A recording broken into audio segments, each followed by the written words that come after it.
ಈ 1000 ಗಿಡ ಯಾವ ಥರ ಕೂರಿಸಿದ್ದೀರಾ ಸರ್? ಇದು ಗಿಡದಿಂದ ಗಿಡಕ್ಕೆ 6 ಅಡಿ, ಸಾಲಿಂದ ಸಾಲಿಗೆ 6 ಅಡಿ.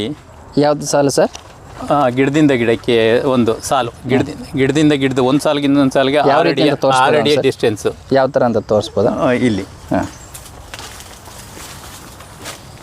ಇದರಿಂದ ಇದು ಸಾಲಿಗೆ 6 ಅಡಿ. ಗಿಡದ 2 ಗಿಡದ ಮಧ್ಯಕ್ಕೆ ಪಕ್ಕದ ಸಾಲು ಬರೋ ಥರದಲ್ಲಿ ಜಿಗ್ಜಾಗ್ ಪದ್ಧತಿ ಹಾಕಿರೋದ್ರಿಂದ ಇಲ್ಲಿ ಗಿಡದಿಂದ ಗಿಡಕ್ಕೆ 7 ಅಡಿ ಅಂತರ ಸಿಗುತ್ತೆ.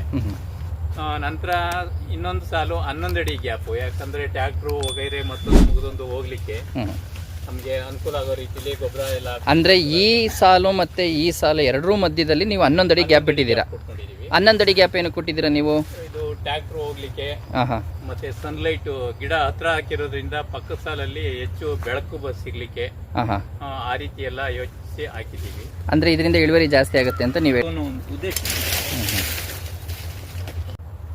ಇದು ನೋಡಿ, 1 ವರ್ಷ 4 ತಿಂಗಳಿಗೆ ಸ್ಟಂಪು ಸುಮಾರು 4.5 ಇಂದ 5 ಇಂಚುವರೆಗೂ ದಪ್ಪ ಬಂದಿದೆ ಗಿಡ.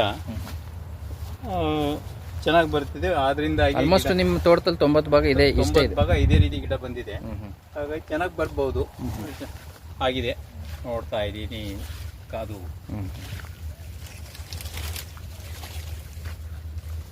ಶೀಟಲ್ಲಿ ಈ ರೀತಿ ಎಲ್ಲ ನಾವೇ ಸ್ವತಃ ಕೈಯಿಂದ ಮಾಡ್ಕೊಂಡಿದ್ದೀವಿ.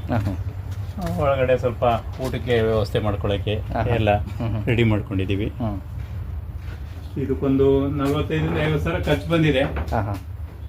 ಅದರಿಂದ ಇದರಲ್ಲೇ ವಾಸ ಮಾಡಿಕೊಂಡು ನೋಡ್ಕೊಂಡಿದ್ದೀವಿ. ಚಿಕ್ಕದಾಗಿ ಚೊಕ್ಕವಾಗಿ ಇಲ್ಲೇ ಮಾಡ್ಕೊಂಡ್ಬಿಟ್ಟಿದ್ದೀರಲ್ಲ, ಮಲಗೋದಿಕ್ಕೆ ಅಡುಗೆ ಎಲ್ಲ ಇಲ್ಲೇ ಮಾಡ್ಕೊಂಡಿದ್ದೀವಿ. ಎಲ್ಲ ಇದರಲ್ಲೇ ಮಾಡ್ಕೊಂಡಿದ್ದೀವಿ.